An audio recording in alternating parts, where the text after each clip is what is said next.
Adrien Broner went on Cameron and Mace's podcast. I don't know if he was drunk. I don't know if he was high. I think Adrian's never had an issue with drugs. I think it's more drinking. But he sounded like he was fucked up.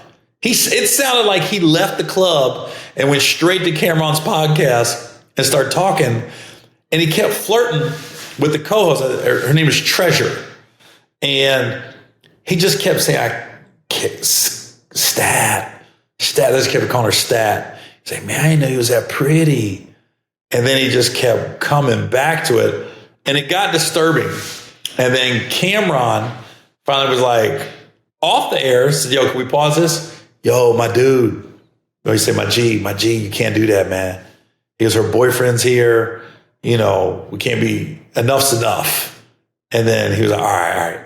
So then they come back, and Adrien Broner says it again. He goes, Cameron asked him a question. He goes, man, I'm sorry, man. I just can't concentrate. She's so fine.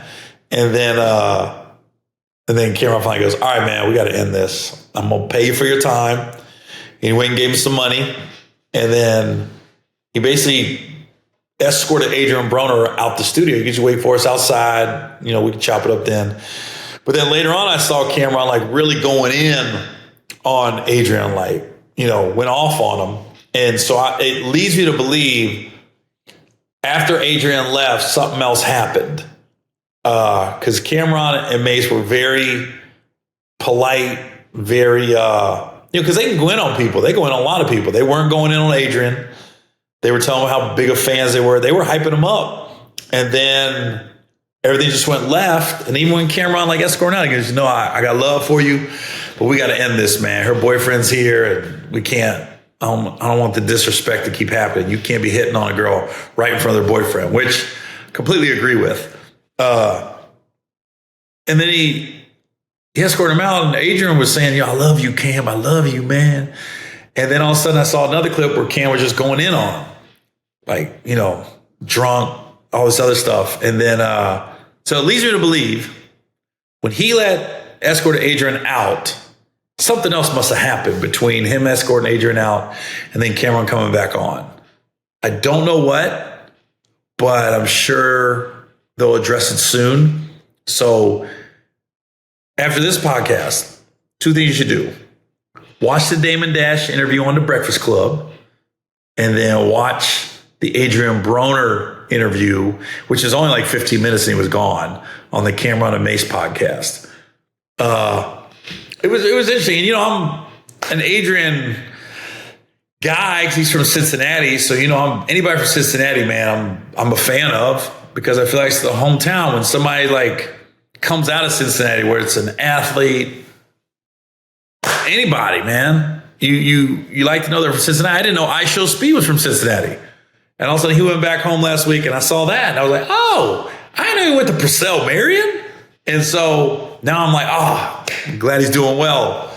Josh Hutcherson from the Hunger Games, dude's from Cincinnati. I just like, everything he's in, I'm going, that's cool. Somebody from Cincinnati's doing stuff like that. You know what I mean? George Clooney, people don't know George Clooney's from Cincinnati. His dad was the newscaster when I was growing up. Nick Clooney, Channel 9 News, 6 o'clock, Nick Clooney. George Clooney's from Cincinnati. I'm like, yeah, I root for George Clooney. So it's like Carmen Electra. I can keep going. We got a lot. People like we ain't got no. We got a lot. So with Adrien on with Adrien on Cameron's podcast, I was just like, I was hope he talks about having to come back, and I was like, all right, I hope he does. But then I don't know what's going on up here. I don't know if this was a cry for help. He seemed like he was drunk. He seemed like he wasn't. Somebody asked me, you think he was trolling? I said, no, he seemed a little out of it, honestly. I don't know what time they record. I don't know, some podcasts are in the morning, some aren't. If this was later in the day when they recorded it, my guess was he was intoxicated, because he didn't seem like he was in the right frame of mind. But he's talking about a comeback. So I'm like, I'll never say never after Tyson Fury. I'll put it like that. I thought Tyson Fury would never come back. And then he came back and ended up dominating the heavyweight division for about 4 or 5 years. But Never say never, but I hope Adrien, if he needs help, he gets the help he's needed. If he's going to make a comeback, I hope he puts down the liquor and really gives it 100%. The women, the liquor, all of it. Just focus on boxing. And then when you retire, you can have all the women and all the liquor you want. But he's going to come back. You know, I'm a fan. I want him to do well. He's always been nice to me every time I ran into him. But it was disturbing to watch, I ain't gonna lie. And Cameron handled it right. I don't know what led to Cameron snapping after Adrien got taken out of the studio, because I've heard somebody be like, that's a bitch move, the way Cameron talked about Adrien after he left. And I'm going, yeah, but why? Why did he snap on him if they always said he was cool? Something must have happened. You don't just do that, you know? And everybody's saying, well, the girl was smiling, laughing. Yeah, that was a nervous laugh. That was a co-host. This is probably her first big job in entertainment. So you don't know how you're going to react when somebody's just hollering at you like that. You can't say that.